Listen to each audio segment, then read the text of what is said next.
பல புராண கதைகள் நம்ம கேட்டிருந்தாலும் நல்லதங்காள் கதைங்கிறது மனசை அப்படி நெருடி மன வலியை கொடுக்கக்கூடிய ஒரு புராண கதை தான். ஏன் அது மன வலியை கொடுக்குது ஏன் அப்படிங்கிறது இந்த பதிவை நீங்கள் கேட்டிங்கன்னா உங்களுக்கு புரியும். விருதுநகர் மாவட்டத்தை சார்ந்த அர்ஜுனாபுரம் அப்படிங்கிற ஒரு ஊரைத்தான் ஆண்டுட்டு வந்தார் ராஜா ராமலிங்க மகாராஜா. அவருடைய மனைவி இந்திராணி. ராமலிங்க மகாராஜாவும் இந்திராணியும் நல்ல முறையாக ஆட்சி செய்வதும் இல்லாமல் குடும்பமாக நடத்திட்டு வந்தாங்க.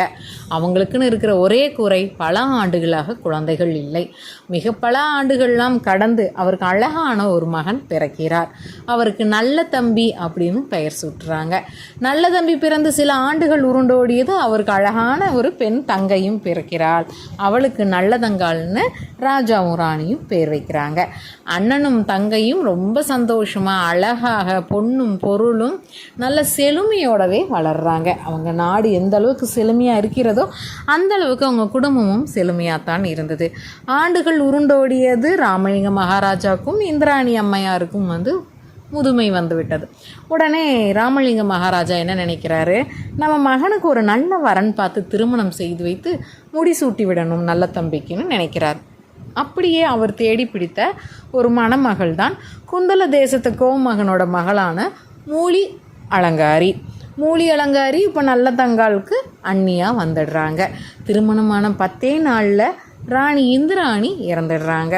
தனது மனைவி இறந்த துக்கத்திலும் மகளுக்கு திருமணம் முடிக்கும் கடமை இன்னும் செய்யவில்லைங்கிற ஒரு மனவேதனையிலையுமே ராஜா தவறிடுறாரு. இப்போ அன்னையும் தந்தையும் தவறவிட்ட தான் தங்கைக்கு தான் இனிமேல் அப்பாவாகவும் அம்மாவாகவும் அண்ணனாகவும் இருக்கணும்னு சொல்லி நல்ல சீராட்டி பாராட்டி அவரோட தங்கையை நல்லபடியாக வளர்த்துறாரு. அப்படி தங்கை திருமண வயதுக்கு வந்ததும் நல்ல வரனாக பார்த்து நல்ல பண்புள்ளவனாக பார்த்து திருமணம் செய்யணும்னு சொல்லி ஊரே முழுவதும் சொல்லி அழகான வரன்களை தேடுறாரு. அப்படி மானாமதுரையில் இருக்கிற காசிராஜனோட நல்ல பண்புகளும் அந்த நாட்டை அவர் எவ்வளோ அழகாக ஆட்சி செய்கிறாருங்கிறது கேள்விப்பட்டதும் நல்ல தம்பிக்கு காசிராஜனை மிகவும் பிடித்து போயிடுது. உடனே காசிராஜனிடம் தன் தங்கைக்கு மனம் முடிக்கிறார். காசிராஜனுக்கு மனம் முடித்த நல்ல தங்காள் காசிராஜனோட மானாமதுரைக்கு செல்லும்போது நல்ல தம்பி அர்ஜுனாபுரத்துலேருந்து என்னென்னலாம் சீர்வரிசையாக கொடுத்தார் தெரியுங்களா? சாதாரணமாக கொடுக்காம பல மாட்டு வண்டிகள் பூட்டி தன் தங்கைக்கு சீர்கள் கொண்டு போனார். பல வண்டிகளில் வைரம் வைடூரியம் தங்கம் வெள்ளி ஆபரணங்களும் இன்னும் நல்ல தங்கால் அந்த வீட்டில் போய் அமர்றது முதற்கொண்டு படுக்கை வர வரைக்கும் எல்லாமே கொடுத்து அனுப்புகிறார். முக்காளிகளில் பவளமும் வைரமும் அப்படியே பதிச்சு ஜொலிக்கிற மாதிரி அனுப்பிச்சி விடார். ஊரே உலகமே மெச்சுற அளவுக்கு சீரெல்லாம் கொடுத்து அனுப்புகிறாரு தன் தங்கையை. நல்ல தங்காலும் காசிராஜன் அழகாக குடும்பம் நடத்துகிறாங்க. 8 ஆண்டுகள் ஓடிடுது. வருடம் ஒரு குழந்தை கணக்கில் மொத்தம் 7 குழந்தைகள் பிறக்கிறார்கள். 4 ஆண் குழந்தைகளும் 3 பெண் குழந்தைகளோட சந்தோஷமாக அவங்க 8வது ஆண்டில் இருக்கும் பொழுது மானாமதுரையில் முதல் முறையாக பஞ்சம் ஏற்படுது. மழை பெய்யாத விவசாயம் நலமே செழிக்காமல் பல தொழில்களும் கெட்டு போகுது. காசிராஜன் தன் மக்கள் படும் துயரை பார்க்க முடியாமல் தன்னுடைய நெல் கிடங்குகளில் பயிர்கிடங்குகளில் இருக்கும் பயிர்களெல்லாம் மக்களுக்கு கொடுத்து உணவு இல்லாமல் யாரும் இல்லாமல் இருக்கக்கூடாதுங்கிறதுக்கு அமைச்சர்களை வச்சு சரியாக பார்த்துக்கிறாரு. அப்பையும் கொஞ்சம் கொஞ்சமாக கிடங்குல இருக்கும் பயிர்கள்லாம் தீரும் பொழுது அந்நாட்டு மக்களை வேறு நாட்டுக்கு போய் நீங்கள் பிழைச்சிக்கோங்கன்னு வழி அனுப்பிச்சி வைக்கிறாரு. அப்படி மக்கள் போயும் இன்னும் பஞ்சம் தீராமல் இருக்கும் பொழுது தனது அமைச்சர்களையும் வேறு நாட்டுக்கு அனுப்பி அவர்களை உயிர் வாழும்படி அனுப்பி வைக்கிறார். இப்படியே நாட்டில் இருக்க அனைத்து மக்களையும் அனுப்பி விடுறாரு. இங்கே நல்ல தங்காலும் 7 குழந்தைகளும் பசியில் அப்படியே மயங்கி கிடக்கிறாங்க.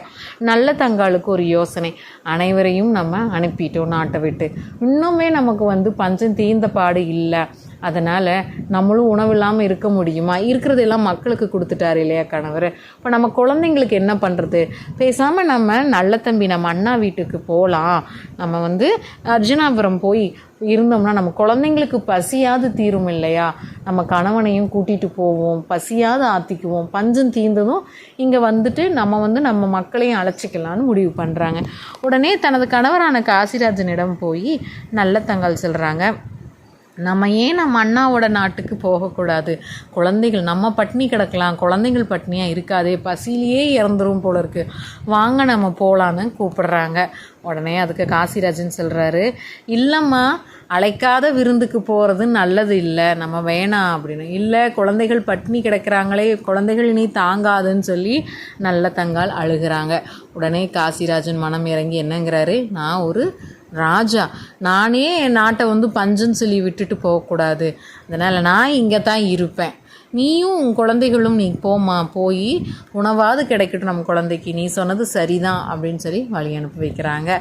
நாட்டோட இருக்கிற ஒரு காட்டு பகுதி வழியாக நம்மளோட நல்ல தங்கால் நடந்து வராங்க. நடந்து மானாமதுரையில் இருந்து அர்ஜுனாபுரத்தை வந்துட்டுருக்க வழியில் ரொம்ப பசி கொடுமையில் அந்த குழந்தைங்களால நடக்க முடியல. அம்மா பசிக்குதே, பசிக்கு ஏதாவது தாங்களே அப்படின்னு 7 குழந்தைங்களும் கையேந்தி கண்ணீர் விடுறாங்க. இந்த காட்சியை நம்மளோட நல்ல தங்கால்னால் பார்க்கவே முடியல. ஐயோ இறைவா, இது என்ன கொடுமை, என் குழந்தைங்கள் பசி பசின்னு கையேந்துதே, என்னால் உணவு கொடுக்க முடியாத பாவி ஆயிட்டனேன்னு சொல்லி அப்படியே கண்ணீர் ஒழுக அப்படியே அழுகிறாங்க. மயக்கமே தாங்க முடியாத அந்த சூழ்நிலையில், வெயிலும் பொறுக்க முடியாத அந்த காட்டு வழியில், ஒரு மரத்தோட நிழலில் தன்னோட 7 குழந்தைகளும் வச்சுட்டு அப்படியே பரிதவிச்சு உக்காந்து நம்ம நல்ல தங்கால் கூக்குரலோடு அழுகிறாங்க. ஒரு பெண்ணின் அழுகை சத்தம் கேட்டதும் அந்த காட்டுக்குள்ளே இருந்த ஒரு வேடவர் கூட்டம் அந்த சத்தம் கேட்கும் திசையை நோக்கி ஓடி வராங்க. யார் இங்கே அப்படிங்கிறாங்க. வேடர்களை பார்த்ததும் இந்த குழந்தைகள் எல்லாம் பயந்து ஒடுங்கி அம்மா அம்மா என்ன போய் கட்டி பிடிச்சிக்கிறாங்க. நல்ல தங்காலோட அழகெல்லாம் போய் நல்ல தங்கால் உடலெல்லாம் இழைத்து அப்படியே கோரமான ஒரு அலங்காரமே இல்லாத தலைவிரி கோலத்தில் பார்த்ததும் அந்த வேடர்களோட தலைவன், ஐயோ என் தங்கமே அப்படின்னு கட்டி அழுகிறாரு. நம்ம நல்ல தங்காளுக்கு ஒன்றுமே புரியல, யாருடா இந்த வேடர் தலைவர் நம்மளை கட்டி பிடித்து தங்கமேன்னு அழுகிறாரேன். உற்று பார்க்குறாங்க. அந்த பசி மயக்கத்தில் அரை கண்ணில் அது தன்னுடைய அண்ணன் நல்ல தம்பின்னு தெரிஞ்சதும் அண்ணா அப்படின்னு கட்டி அணைத்து நல்ல தங்காலும் அழுகிறாங்க. இந்த இடத்துல இந்த குழந்தைகள்லாம் இவர் நம்ம மாமாவா அப்படின்னு சொல்லி ஒரு எண்ணத்தோடு பார்க்கும்போது நல்ல தம்பி சொல்கிறாரு, நம்ம நாட்டுக்குள்ளே புலி ஒன்று பூந்துருச்சு தங்கம், அதை எப்படியாவது பிடிக்கணுன்னு தான் அந்த வேடர் வேஷம் போட்டுக்கிட்டு சிறந்த வேட்டையாடுற 4-5 பேர்த்தையும் கூட்டிகிட்டு நான் காட்டுக்குள்ளே வந்தேன். உன்னை நான் இந்த நிலைமையில் பார்ப்பேன்னு எனக்கு தெரியாதே, என் உயிரே என்னை விட்டு போகிற மாதிரி இருக்கேன்னு கட்டி அணைச்சி அழுகிறாரு தங்கையும் தங்கை குழந்தைகளும். உடனே அண்ணா என்ன நடந்தது தெரியுமான்னு மானாமதுரையோட நிலைமையும் காசிராஜன் சொல்லி அனுப்பினதையும் சொல்கிறாங்க. உடனே இவர் சொல்கிறார், நான் வந்த வேலை இன்னும் முடியலடா தாயி, இன்னும் 2-3 நாட்கள் ஆகும் போல இருக்குமா, இனி அரண்மனைக்கு போ, அண்ணி அங்கே உனக்கு வேணுங்கிறது எல்லாத்தையும் பண்ணி வைப்பா, மூலி அலங்காரிட்ட நான் சொன்னதா சொல்லு, போ தாயே, போய் குழந்தைகளோட பசியை ஆற்று, நீ என்ன ஒரு நாள் நீ பசியோடு இருக்கக்கூடாது, என் உயிர் என்னை விட்டே போயிடுன்னு சொல்லி கதறி அழுகிறார். சரி அண்ணா, நீங்கள் தைரியமாக இருங்க, நான் மெல்ல மெல்லமாக அந்த காட்டு வழி பாதையிலேயே நான் போய்க்கிறேன்னு சொல்கிறாங்க. அண்ணனுக்கோ நாட்டோட வேலையும் செய்யணும், தங்கையும் விட முடியல. உடனே என்ன பண்ணுறாரு, அவரோட பரிவாரங்களில் இருக்கிற 3 ஆண்களை அனுப்பி என் தங்கையும் தங்கை குழந்தைகளையும் தயவு செய்து கொண்டு போய் அரண்மனை வரை விட்டுட்டு வாங்கன்னு சொல்லி வழி அனுப்புகிறாரு.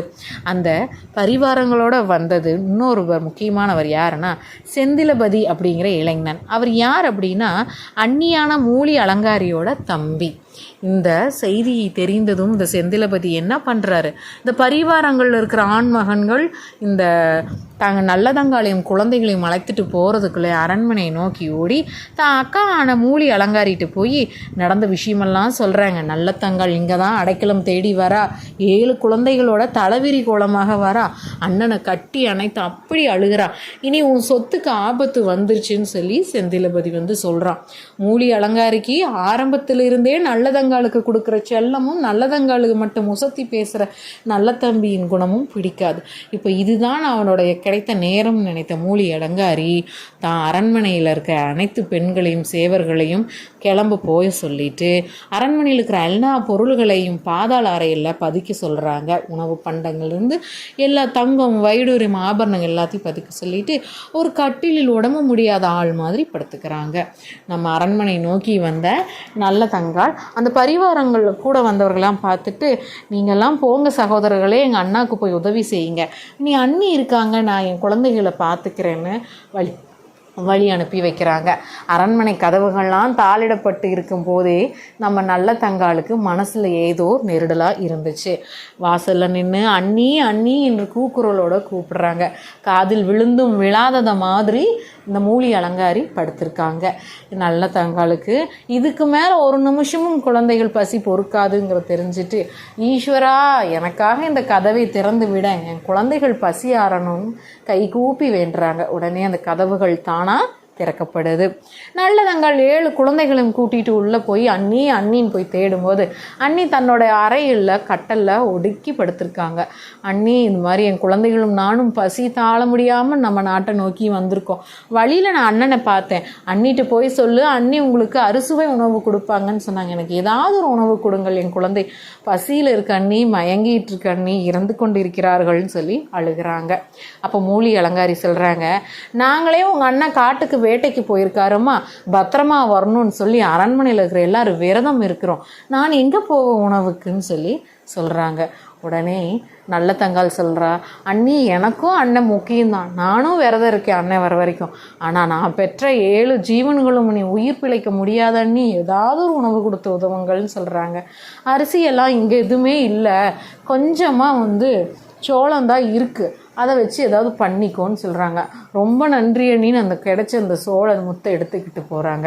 அந்த சோளம் இடிக்கிறதுக்கான உரல்களும் இல்லை, அதை சமைக்கிறதுக்கான பாத்திரங்களும் இல்லை.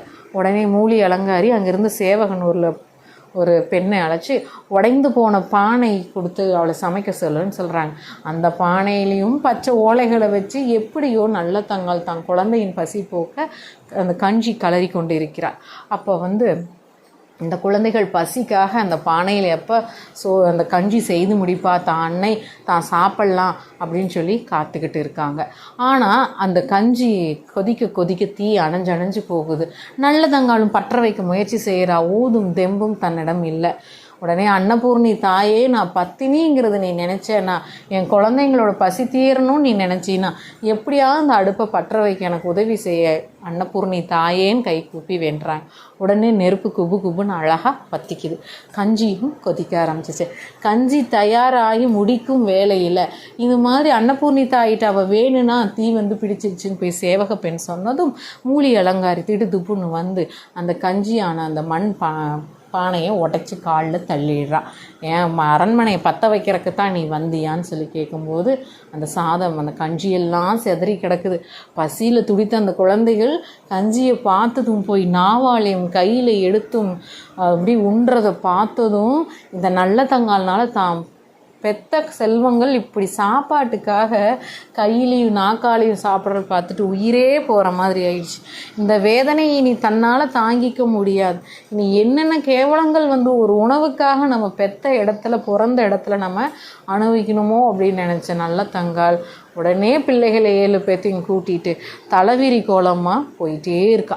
போகிற வழியில் அப்படியே நெடுதூரம் போனதும் போகிற வழியெல்லாம் சின்ன வயதில் அண்ணன் ஓடி ஒளிந்து விளையாடும் பொழுது ஒரு குறிப்பிட்ட ஒரு பூ பூக்கும் ஒரு குச்சியை உடச்சி அந்த செடி கிளையை உடச்சி போடுவாள்.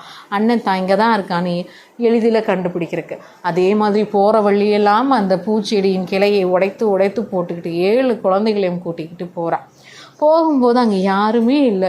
3 பேர் ஆடு மேய்ப்பாளர்கள் இருக்காங்க. அவங்கள்ட்ட போய், ஐயா ரொம்ப தாகமாக இருக்குது, எனக்கும் என் குழந்தைகளுக்கும் ரொம்ப தூரம் நடந்து வந்துட்டோம், இங்கே தண்ணி குடிக்கிற மாதிரி ஏதாவது கிணறு இருக்கா ஐயான்னு கேட்கவும், அவர்களும் யதார்த்தமாக அந்த ஒரு கோயில் இவ்வளோ வரும்பா, அந்த கோயில் கருப்பராயன் கோயிலை தாண்டி ஒரு கிணறு இருக்குப்பா அப்படின்னு சொல்லி சொல்கிறாங்க. ரொம்ப நன்றி ஐயான்னு சொல்லி 7 குழந்தைங்களையும் கூட்டிகிட்டு போய் அந்த குழந்தைங்களுக்கு வயிறு நம்ப தண்ணியை கொடுத்து வைத்து நப்பிறாங்க. அந்த குழந்தைங்க பல நாள் பசியிலையும் பட்டினிலையும் அந்த தண்ணி குடித்த சுவைக்கும் அப்படியே மயங்கி பசியிலேயே தூங்குறாங்க. இந்த 7 குழந்தைங்களும் தூங்குற வரைக்கும் காத்துக்கிட்டே இருந்த நல்ல தங்காள், இனியும் இந்த பிறவி நமக்கு தேவையா? பெற்ற குழந்தைகளுக்கு உணவு கிடைக்கவில்லை. அப்பயே நம்ம கணவர் சொன்னாரே, அழைக்காத விருந்துக்கு போகக்கூடாது, அழைக்காத இடத்துக்கு போனால் மரியாதை கிடைக்காதுன்னு சொன்னாரே, அவரோட பேச்சை மீறி நான் வந்து விட்டேனே, என் குழந்தைகள் சாகும் நிலைமைக்கு நான் தள்ளப்பட்டேனே, என் அண்ணியே வந்து எனக்கு இப்படி காரியம் செய்து விட்டார்களேங்கிற அந்த அவமானமும் அந்த வைராகியமும் அவளுக்கு எண்ணம் தோன்றிவிட்டது. இனி ஒரு நிமிடமும் இந்த உயிரை வைத்துக்கொண்டு நாம் யாருக்கும் பாரமாக இருக்கக்கூடாதுன்னு நினச்ச நல்ல தங்காள் தூங்கிட்டு இருந்த ஒவ்வொரு குழந்தைகால் எடுத்து எடுத்து எடுத்து அந்த பாலடைஞ்ச கிணத்துல போட ஆரம்பிச்சிட்டான். ஆனால் இந்த சத்தமெல்லாம் கேட்ட தான் மூத்த மகன் அதை கண்டுட்டு, அம்மா என்னை விட்டுருங்கம்மா, தயவு செய்து வேண்டாம், என்னையாவது விட்டுருங்க, என்னை விட்டால் நம்ம குடும்பத்துக்கு பேர் சொல்ல ஒரு வாரிசாவது இருப்பேன், என்னை விட்டுருங்கம்மான்னு காலை பிடிச்சி கதறான். ஆனால் நல்ல தங்கால் இல்லைன்னு சொல்லி அந்த பையனை வலுக்கட்டாயமாக எடுத்து கிணத்துல போட போகும்போது அந்த குழந்தை ஓடிடுறான். உடனே அங்கே ஆடு மேய்ப்பாளர்கள்லாம் என்ன நினைக்கிறாங்க, ஐயோ அம்மா பேச்சு கேட்காத குறும்பு செய்கிற பையன், எல்லா குழந்தையும் தூங்க வைக்கணும், இந்த பையன் தூங்க மாட்டேங்கிறான் போல இருக்குன்னு பிடிச்சி கொண்டாடுறாங்க. துரத்திக்கிட்டே போகிற நல்ல தங்கால் தான் பையனை வாங்கிட்டு நன்றி சொல்லிட்டு கிணத்து மேட்டு கூட்டிகிட்டு வந்து அப்படியே கண்ணை மூடிட்டு அந்த குழந்தையும் கிணத்துல போட்டுட்டு ஒரு கணம் கூட யோசிக்காமல் தானும் அந்த கிணத்துலேயே விழுந்து உயிரை விட்டுறா. வேட்டையெல்லாம் முடிஞ்சு வீட்டுக்கு வந்த நம்ம நல்ல தம்பியும் இதே சமயத்தில் மானாமதுரையில் வந்து பயங்கர மழை பெய்யுது. ரொம்ப சந்தோஷமாக ஆயிடுச்சு. நம்ம காசிராஜன், அடடா மழை பெஞ்சிருச்சே, நம்ம வந்து மனைவி சொன்ன மாதிரி நமக்கு நல்லது பிறந்துருச்சு, நம்ம போய் நம்ம குழந்தைங்களையும் மனைவியும் கூட்டிகிட்டு வந்துடுவோம், இனியும் அழைக்காத வீட்டில் போய் அமர்ந்திருந்தால் அது நல்லா இருக்காது, நம்ம மானாமதுரை நீ செழுமைக்கு வந்துருச்சுன்னு சொல்லி சந்தோஷத்தில் காட்டு வழியாக அவர் வராரு. இதே மாதிரி இப்போ நல்ல தம்பி வீட்டு அரண்மனைக்கு போகிறாரு. அங்கே மூலி அலங்காரி படுத்திருக்கிறா. போனதும் அவர் தங்கச்சி, நல்ல தங்கா, குழந்தைங்களா, பசங்களான்னு கூப்பிட்டு பார்க்குறாரு. ஒரு இல்லை, தான் மனைவி மட்டும் படுத்திருக்கா. எங்கள் தங்கையும் குழந்தைகளும் என் செல்வங்களை எங்கே காணோம் அப்படின்னு சொல்லி கேட்குறாரு. உடனே நானே உடம்பு முடியாமல் படுத்திருக்கேங்க, வந்தாங்க, நான் சாப்பாடு அறுசுவை உணவெல்லாம் படைச்சி கொடுத்தேன், அவ்வளோ நல்லா சாப்பிடுங்கன்னு கெஞ்சினேன், எங்கள் அண்ணன் கையால் கொடுக்காத சாப்பாட்டை நான் சாப்பிடவே மாட்டேன் அப்படின்னு சொல்லி குழந்தைங்களை கூட்டிகிட்டு கிளம்பி போயிட்டா. நான் எவ்வளவோ தடுத்து பார்த்தேன், அண்ணா வரட்டும், நீ முதல்ல சாப்பிடுமா, குழந்தைங்க பசியில் இருக்குன்னு எவ்வளவோ சொன்னேன், அவள் பிடிவாத காரியம், பேச்சை கேட்காம கிளம்பி போயிட்டா அப்படின்னு சொல்கிறாங்க. தான் தங்கையிடம் நான் வந்துடுவேன், நீ போய் பசியாருன்னு சொல்லி அனுப்பிச்சோமே, இப்படி மூலி அலங்காரி இப்படி சொல்கிறாள், இது ஏதோ தவறு நடந்திருக்குங்கிற எண்ணம் வந்துருச்சு நல்ல தம்பிக்கு. உடனே அரண்மனையில் இருந்தவங்க எல்லாத்தையும் கூப்பிட்டு விசாரிக்கிறார். அங்கே இருந்த அனைவரும் அங்கே நடந்தது என்ன, கஞ்சி பானை தட்டி விட்டதும் அந்த குழந்தைகள் செய்த செயல் என்ன, அதை தாங்கிக்க முடியாமல் தலைவிரி கோலத்தோட கண்ணீர் மழுக தான் தங்கை வந்து 7 குழந்தைகளையும் அழைச்சிக்கிட்டு போனதையும் சொல்கிறாங்க. நெஞ்சே வெடிக்கிற மாதிரி இருந்துச்சு நல்ல தம்பிக்கு. ஒரு நிமிடமும் தாமதிக்காமல் உடனே ஓடுறாரு நல்ல தம்பி காட்டு வழி பாதையாக. போகிற வழியில் தான் தங்கை உடைச்சி போட்ட குச்சியில் பார்க்குறார்.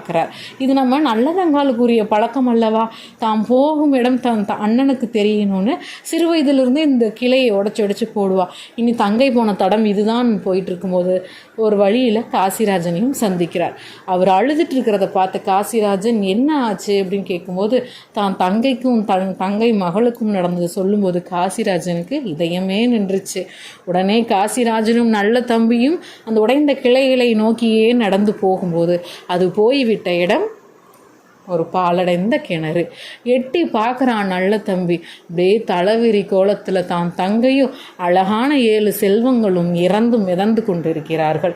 கண்ட காட்சி கனவான்னு புரியாமல் அப்படியே விழுந்து விடுறார். அங்கே இருக்கும் அக்கம் பக்கத்தினர்களெல்லாம் சேர்ந்து 7 பேர்த்தையும் தங்கையும் எடுத்து போடுறாங்க. தான் மனைவியை மடியில் போட்டுட்டு காசிராஜன் அழுகிறான். நான் போக வேணான்னு சொன்னனே, நீ என் பேச்சை கேட்டியா, எவ்வளோ வேண்டாம் நான் கேட்டிருப்பேன், குழந்தைங்களுக்கு பசி யாத்திரைன்னு கூட்டிகிட்டு வந்தியே, என் குழந்தைங்கள உயிரையே இது பண்ணிட்டியே, என் பேச்சை நீ கேட்டிருக்கலாமே அப்படின்னு சொல்லி அழுகிறாரு. இந்த காட்சியெல்லாம் பார்க்க முடியல நல்ல தம்பினால். இந்த இறந்த விஷயத்தை காசிராஜனால் தாங்கிக்க முடியல. மனைவிக்கும் குழந்தைக்கும் ஈம காரியங்களெல்லாம் செய்துவிட்டு வேதனையிலேயே உயிர் விட்டுறாரு நம்ம காசிராஜன். நல்ல தம்பினால் நீ ஒரு நிமிடமும் பொறுத்து இருக்க முடியல. உடனே அரண்மனைக்கு கிளம்பி வந்து தாம் மனைவியான மூலி அலங்காரிடம் சவகாசமாக உட்கார்ந்து சொல்கிறார். என்னதான் இருந்தாலும் கெட்டது நடந்த வீட்டில் ஒரு நல்லது செய்யணும்னு சொல்லுவாங்க, அதனால உன் தம்பி இளைஞன் ஆயிட்டான், அவனுக்கு மன வாழ்க்கையை ஆரம்பித்து வைத்தரலாம். செந்திலபதிக்கு நான் ஒரு பெண் பார்க்குறேன், நீ உடனே ஒருவர் கூட விடாமல் சொந்தத்திலும் ரத்த சம்மந்தப்பட்ட அனைவரையும் அழைச்சிட்டு வா, பிரம்மாண்டமான நான் ஒரு கல்யாணம் பண்ணலான் இருக்கேன், உறவினர்களாம் வர்றதுக்கும் நான் பெண் தேடுவதற்கும் சரியாக இருக்கும். இது மட்டும் இல்லை, உனக்கும் உறவினர்களுக்கும் தங்குவதற்கும் கல்யாணம் செய்வதற்கும் மிகப்பெரிய மாளிகை தயாராகி கொண்டு இருக்கிறது அப்படின்னு சொல்லணும். மூலி அலங்காரிக்கு சந்தோஷத்துக்கு அளவே இல்லை. நல்ல தங்காளையும் துரத்தி விட்டுட்டும் அவளும் போய்விட்டா. இனி ஃபுல்லாக ஆஸ்திகளும் எல்லாமே தனக்கும் தான் தம்பிக்கு தான். நம்ம கணவர் நம்ம மேலே எவ்வளோ அன்பு வச்சுருக்காரு, நம்ம உற்றார் உறவினர்கள் பரம்பரையே வர சொல்கிறார், ரொம்ப சந்தோஷம்னு சொல்லி எல்லாத்துக்கும் செய்தி அனுப்பி வர வைக்கிறா. இதற்கிடையில் நம்ம நல்ல தம்பி சிற்பி ஒருவரை அழைச்சி, எனக்கு நல்ல ஒரு அரண்மனை மாதிரி ஒரு நல்ல ஒரு மண்டபம் மாதிரி இருக்கணும், ஆனால் அது போலியாக இருக்கணும், வேகமாக நடந்தாவே இடிந்து விழுகிற மாதிரி எனக்கு ஒன்று செய்து கொடுங்க, எனக்கு ஒரே ஒரு வாரத்துக்குள்ளே நீங்கள் எனக்கு செய்தி கொடுக்கணும்னு சிற்பிக்கு பொண்ணும் பொருளும் அள்ளி தராரு. சிற்பியும் அவரோட ராஜா சொன்னது தானே கேட்க முடியும். அதே மாதிரி ஒரு மாளிகை மண்டபம் கட்டி கொடுத்துட்றாரு. ஓங்கி நடந்தாவோ வேகமாக நடந்தோவே இடிஞ்சுடுகிற மாதிரி போலியான ஒரு மாளிகை கட்டி கொடுக்குறாரு.